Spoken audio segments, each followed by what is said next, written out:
Welcome to learning मित्रम। आज हम class 8 के एनसीईआरटी की बुक का एक्सरसाइज 4 कानून की समझ की थ्योरी को डिस्कस करेंगे। इसका पार्ट 1 हमने देख लिया है, पार्ट 2 हम इसका आज देखेंगे। अगर अभी तक आपने हमारे चैनल को लाइक नहीं किया है तो इसे लाइक करें, शेयर करें, सब्सक्राइब करें और साथ ही बेल आइकन दबाकर नोटिफिकेशन ऑन भी कर लें। आप पहले इसका पार्ट 1 देखें ताकि आपको पार्ट 2 आसानी से समझ में आ सके। लिंक आपको नीचे डिस्क्रिप्शन बॉक्स में मिल जाएगा।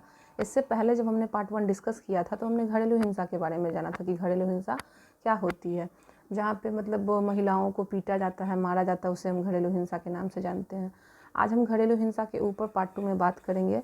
यहाँ पे देखिए एक दिया गया है घटनाक्रम अक्टूबर 2006 का है। यहाँ पे दो महिलाएं हैं, कुसुम और साजिया, आपस में बात करते रहती हैं घरेलू हिंसा के बारे में। अरे साजिया, आज का अखबार तो तुमने पढ़ा, तुमने ये महिला के लिए कितनी बड़ी बात है। महिलाओं के लिए भी के लिए ही क्यों, हिंसा मुक्त परिवार तो सबके लिए अच्छे हैं। देखो ना कुसुम, इस कानून को बनने में कितना वक्त लग गया, बल्कि पहले तो हम नए कानून की ज़रूरत ही साबित करनी पड़ी। देखिए यहाँ पे दो महिलाएं आपस में बात कर रही है, एक का नाम कुसुम है, दूसरे का नाम साजिया है। दोनों आपस में इस मुद्दे पे बात कर रही हैं कि घरेलू हिंसा से संबंधित कानून बनने में काफ़ी ज़्यादा समय लग गया। ये आपको अक्टूबर 2006 की घटना है, जिसमें यह बताया गया है कि अक्टूबर 2006 से पहले महिलाओं के लिए घरेलू हिंसा के लिए कोई कानून नहीं बना था। कानून को बनने में काफ़ी ज़्यादा समय लग गया। तो दूसरी महिला जो कुसुम है, मतलब वो बोल रही है कि कानून को बनने में समय तो लग ही गया, लेकिन यह जो घरेलू हिंसा सिर्फ महिलाओं के लिए अच्छी नहीं है बल्कि उनके परिवार के लिए भी अच्छी है। क्योंकि अगर किसी भी परिवार में महिलाओं को मारा पीटा जाता है तो वहाँ पर महिला की भी स्थिति अच्छी नहीं है, परिवार में भी मनमुटाव या कलह जैसी स्थिति उत्पन्न होती है और परिवार भी बिखर जाता है। तो ये बात अच्छी है कि जो घरेलू हिंसा है उसका अंत हो गया और क्या कहते हैं, इसके ऊपर जो कानून बना है। तो आप लोग डरते हैं कि घरेलू हिंसा, किसी औरत को मारा पीटा ना जाए, दहेज के नाम पे किसी की हत्या ना की जाए, किसी को जला के नहीं मारा जाए या फिर किसी को मतलब घर से नहीं निकाला जाए, क्योंकि महिलाओं का भी अधिकार जो है वो पूर्ण रूप से जितना पुरुषों का है। तो घरेलू हिंसा कम हो जाने से क्या हो गया है, परिवार की स्थिति भी काफ़ी ज़्यादा अच्छी बन गई, क्योंकि कोई भी व्यक्ति जो है कानून से डरता है, बिना कानून के डरे जो है वो कोई काम नहीं कर सकता है। अब देखिए यहाँ पे और भी घटनाक्रम है जिसके बारे में हम समझेंगे कि अप्रैल का एक दफ्तर दिया हुआ है 1991 का है। इस घटनाक्रम को जानते हैं और समझते हैं कि इसमें क्या कहा जा रहा है।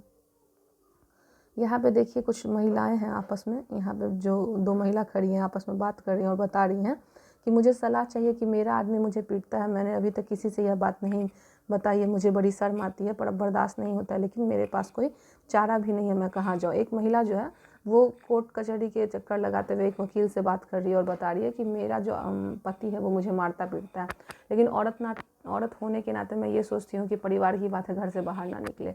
तो ऐसी सोच है आपकी, तो ये मानसिकता जो है छोटी हो जाती है। क्योंकि जहाँ पे घरेलू हिंसा की बात आती है, अगर किसी मारा और किसी को पीटा जाता है तो हम वो बात छुपा नहीं सकते। और परिवार का क्या है, जब वो हमें मारने के लिए नहीं सोच रहे हैं तो हम बताने के लिए क्यों चुप रहे हैं। तो ऐसी बातों को हमें दूसरों को उजागर करना चाहिए, हमें कोर्ट और कचहरी का सहारा लेना चाहिए। और देखिए दूसरी महिला आपस में क्या बता रही है कि मेरा बेटा और बहू मुझसे बहुत बुरा बर्ताव करते हैं, बहुत भला बुरा कहते हैं मुझे मैं अपने बैंक खाते का भी इस्तेमाल नहीं कर पाती, वे चाहे तो मुझे घर से भी निकाल सकता हूँ। तो एक बूढ़ी महिला भी अपना जो समस्या है वो बता रही है कि मेरा बेटा और बहू मुझे मारते हैं और मुझे निकाल देने की धमकी देते हैं और मेरे जो मतलब पैसा वो भी मुझे यूज नहीं करने देते हैं।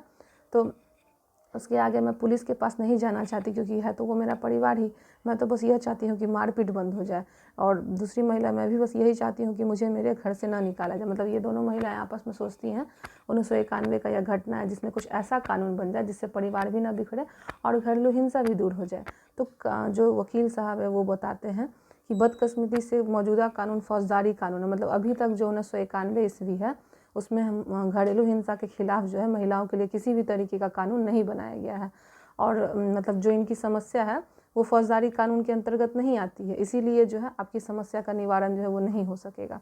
उसके बाद आगे चलते हैं 1990 के दशक में क्या कहानी थी घरेलू हिंसा की, कि 1990 के दशक में विभिन्न मंचों में एक नए कानून की मांग उठती है। हमने कई महिलाओं की आप बीती सुनी, ऊपर हमने देखा कि महिलाएं मारपीट से बचाव चाहती हैं, वे अपने मकान में रहना चाहती हैं, कई बार उन्हें सिर्फ थोड़ी सी राहत की दरकार होती है। इस मुद्दे से निपटने के लिए एक नया नागरिक कानून होना चाहिए। मतलब महिलाओं के साथ जो घरेलू हिंसा होता है तो उससे कानून से संबंधित थोड़ी चीज़ों से महिलाओं को सहायता दी जाती है।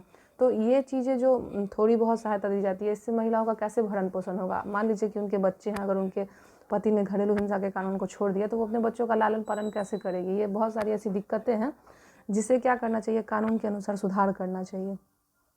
आगे है 1999 में वकीलों, कानूनों के विद्यार्थियों और समाज के वैज्ञानिक संगठनों, उसके बाद लॉयर्स कलेक्टिव और राष्ट्रपति व्यापी चर्चा के बाद घरेलू हिंसा रोकथाम एवं सुरक्षा विधेयक का मसौदा तैयार किया गया और इस विधेयक को बहुत सारे लोगों को पढ़ाया गया।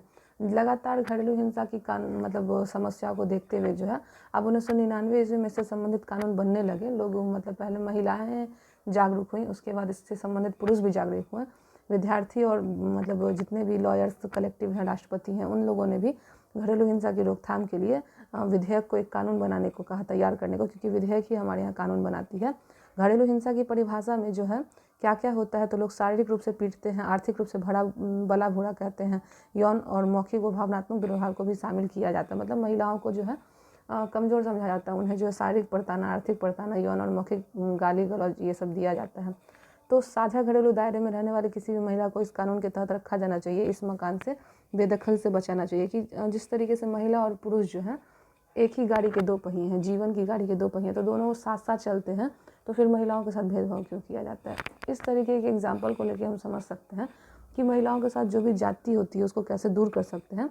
और विधेयक जो है कानून बनाने वाले, उन्होंने सुना, इसे समझा और सुनने समझने के बाद जो है इस पर मसौदा तैयार करके एक कमेटी भी बनाई और 2006 में हम देखते हैं कि इससे संबंधित जो है नया कानून बनने लगा। आगे बढ़ते हैं और देखते हैं कि विचार विमर्श के लिए अलग अलग संस्थाओं के साथ बैठक की गई। महिला आंदोलन घरेलू हिंसा पर एक नया कानून चाहता था। सरकार को यह प्रस्ताव जल्दी से जल्दी संसद में पेश करना चाहिए। यहाँ कहा क्या जा रहा है कि जब तक महिलाएं अपनी समस्या को नहीं समझेंगी तब तक वो अपनी समस्याओं को कैसे दूर करेंगी। इसीलिए महिला आंदोलन में बहुत सारी महिलाओं ने भाग लिया बढ़ चढ़कर। पुरुषों के खिलाफ जो है जो भी घरेलू हिंसाएं होती थी उनको मतलब बोलना, आंदोलन के जरिए, कानून के जरिए, ये सारी बातें जो है महिलाओं के द्वारा बताई गई। तब जाकर पता चला कि घरेलू हिंसा में क्या क्या चीज़ें आती हैं और इनको कैसे दूर किया जा सकता है। आखिरकार 2002 में महिलाओं के इतने प्रयास के बावजूद जो है विधेयक संसद में पेश कर दिया गया। इस विधेयक में कोई भी वो बात नहीं है जो हमने नहीं सुनाई। हम विधेयक के इस रूप का विरोध करना चाहिए। चलो संवाददाता सम्मेलन बुलाते हैं। साथ ही कंप्यूटर पर एक ऑनलाइन याचिका भी शुरू करनी चाहिए ताकि इंटरनेट पर लोग तुरंत अपनी राय दे सके। देखिए यहाँ पे महिलाओं ने आपस में क्या बातें की हैं कि घरेलू हिंसा जो भी है वो एक आम मुद्दा नहीं है, मतलब ये क्या है, ये एक गंभीर मुद्दा है कि जिसे सबको सुनना चाहिए, समझना चाहिए, क्योंकि एक महिला जो होती है वो पूरे घर का निर्माण करती है। अगर उसी घर में महिलाओं को पीटा जाएगा तो परिवार का निर्माण कैसे होगा। अगर एक महिला को घर से बाहर निकाल दिया जाता है या प्रताड़ना दिया जाता है तो परिवार क्या हो जाता है, बिखर जाता है। तो अगर हम थोड़ा सा कानून बनाकर जो है महिलाओं की स्थिति को सुधार दें तो ये संभव नहीं होगा, उनके लिए भी कुछ अच्छा करना पड़ेगा। इसीलिए महिलाओं ने इस बात का विरोध किया कि जो भी कानून बनता है वो महिलाओं के लिए अच्छी तरीके से बनना चाहिए, मतलब इसमें काफ़ी ज़्यादा सुधार होना चाहिए। तो महिलाओं ने इंटरनेट के जरिए सहायता लिया कि जो भी चीज़ें बनाई गई हैं उसमें और सुधार किया जा सके और अगर कुछ गलत है तो उनका विरोध भी किया जा सके। कई महिलाएं संगठन और राष्ट्रीय महिला आयोग ने संसदीय स्थायी समिति को अपने सुझाव दिए कि जो कानून बनने जा रहा है 2002 का कानून, जिसमें कि हिंसा, घरेलू हिंसा को रोकना है, उसमें क्या क्या चीज़ें जो है ऐड करनी चाहिए, क्या क्या चीज़ें जो है सुधार करनी चाहिए। तो संसदीय स्थायी समिति के माननीय सदस्यगण, वर्तमान विधेयक को बदलना जरूरी है। जो भी कानून बनाया गया है महिलाओं के लिए, हमें घरेलू हिंसा की प्रस्तावित परिभाषा से सहमत नहीं है। हमने पहले भी कानून के बारे में जाना था कि जो अच्छी चीज़ें होती हैं उनको हम लागू कर सकते हैं, मतलब जो बुरी चीज़ें उनको हम बदल सकते हैं, जो अच्छी चीज़ें उनको हम लागू कर सकते हैं। अच्छी अच्छी चीज़ों का परिवर्तन जो है वो कानून में होना ही चाहिए। तो विधेयक में नई नई चीज़ों को परिवर्तन करना चाहिए, उन चीज़ों को परिवर्तन अवश्य करना चाहिए जो हमारे लिए अच्छी हों, हमारे लिए आवश्यक हों। तो घरेलू हिंसा से संबंधित कानून जो है महिलाओं के आंदोलन के कारण और महिलाओं की गंभीरता के कारण, अपनी समस्याओं को समझने के कारण और उनकी बढ़ती मांगों को देखते हुए जो है इस पर कानून बना दिया गया। इस कानून में बच्चों की स्थायी कस्टडी का भी इंतजाम होना चाहिए। ऐसा इसलिए क्योंकि महिलाएं जो होती हैं वो घरेलू कार्य करती हैं, उतना वे नहीं कर सकती हैं कि अपने बच्चों का पालन पोषण, उनकी पढ़ाई वगैरह का खर्चा वो खुद निकाल सके, जिसके लिए कानून में अब ये बातें जो हैं मतलब जोड़ दी गई हैं कि जो कोई भी अगर बच्चा होता है उसका पालन पोषण जो है उसके पिता को ही करना है, चाहे डाइवोर्स हो या फिर ना हो। तो इस तरीके की बहुत सारी बातें हैं जिसको 2002 से संबंधित कानून में ऐड कर दिया गया। और आज जो है हम 2020 में जी रहे हैं तो उसमें बहुत सारी ऐसी कानून हैं जिसको नए नए तरीके से देखा गया, नए नए तरीके से जोड़ा गया है, जो अब महिलाओं के लिए भी अच्छी चीज़ें हो गई हैं। दिसंबर 2002 में स्थायी समिति ने अपनी सिफारिशें राज्यसभा को सौंप दी। इन सिफारिशों को लोकसभा में भी पेश किया गया। कमेटी की रिपोर्ट में महिला संगठनों की ज़्यादातर मांगों को स्वीकार कर लिया गया। 2005 में संसद के सामने एक नया विधेयक पेश किया गया, दोनों सदनों को मंजूरी मिल गई। उसके बाद राष्ट्रपति के पास स्वीकृति के लिए भी इसे भेज दिया। 2006 में घरेलू हिंसा महिला सुरक्षा कानून जो है अब बना दिया गया। तो देखिए महिलाओं के प्रयास से जो है 2006 में घरेलू हिंसा महिला सुरक्षा कानून बन गया, जिससे अब पुरुष जो है जो महिलाओं पे घरेलू हिंसा या अत्याचार करते थे या उसमें शारीरिक आर्थिक प्रताड़ना देते थे, अब वे डरेंगे, क्योंकि कानून की नज़र में हर आदमी क्या होता है, बराबर होता है। अब हम आगे बढ़ते हैं। 2006 में जब संवाददाता सम्मेलन हुआ तो महिलाओं का क्या रिस्पॉन्स रहा। यह एक नया कानून है, यह पहला कानून है जिसमें महिलाओं के लिए हिंसा मुक्त परिवार के अधिकारों को मान्यता दी गई और घरेलू हिंसा की एक व्यापक परिभाषा दी गई। ऐसा महिलाएं जो है आपस में बातचीत करी है मीडिया से। यह एक दीवानी कानून है, मतलब आप अगर आपसे पूछे कि घरेलू हिंसा क्या है तो ये एक दीवानी कानून है। इसमें करोड़ों महिलाओं को राहत प्रदान करेगा। बहुत सारी पत्नी, माँओं और बेटियों और बहनों को अपने घरों में हिंसा से निजात मिलेगा। और जो मतलब जो घर होता है और जो जीवन हमारी रूपी गाड़ी होती है जिसमें महिला और पुरुष दोनों साथ साथ होते हैं, तो पुरुषों के अनुसार मतलब जितना पुरुषों को अधिकार है उतना क्या होगा, महिलाओं को भी अधिकार दिया जाएगा। ये सारी ऐसी बातें हैं जो कानून बना घरेलू हिंसा के लिए, अब उसमें बहुत सारी बातें ऐड कर दी गई हैं। यह कानून एक बहुत महत्वपूर्ण कदम है। यह कानून एक साझे मकान में रहने वाली महिलाओं के अधिकार को मान्यता देता है। महिलाएं किसी भी तरीके से हिंसा के खिलाफ सुरक्षा का आदेश प्राप्त कर सकती हैं। महिलाएं अपने इलाज और अन्य खर्चों के लिए आर्थिक सहायता भी प्राप्त कर सकती हैं। ऐसा जो है यह जो एक्ट बनाया गया 2002 का घरेलू हिंसा के लिए, अब इसमें बहुत सारी चीज़ें जो हैं ऐड कर दी गई हैं जो महिलाओं के लिए काफ़ी ज़्यादा अच्छी बात है। अब एक और लंबा और सफ़र शुरू होता है। हमें इस बात का ख्याल रखना है कि कानून में जिन बातों का वादा किया गया है उन्हें सचमुच लागू किया जाए। ऐसा नहीं कि सिर्फ मतलब लिख दिया गया, बना दिया गया और उसको लागू नहीं किया गया। तो अगर लागू नहीं किया जाता तो हो सकता है कि भविष्य में इसके लिए हड़ताल या फिर आंदोलन हो। उन्हें सचमुच लागू किया जाए। हमें सब तरफ नज़र रखनी होगी। हमें महिलाओं, पुलिस, न्यायपालिका सभी को इस कानून के बारे में शिक्षित करना होगा। ऐसा दो पढ़ी लिखी महिलाएं आपस में बात करती हैं। यहाँ कुछ क्वेश्चन दिए गए हैं जिसे आपको अगले चैप्टर में भी बताया जाएगा। वैसे आप खुद भी इसे कर सकते हैं। घरेलू हिंसा के बारे में हमने आपको अच्छे से समझा दिया है और हिंसा के शिकार महिलाओं को नए कानून से कौन से 2 मुख्य अधिकार प्राप्त हुए हैं, आप हमें बताएं।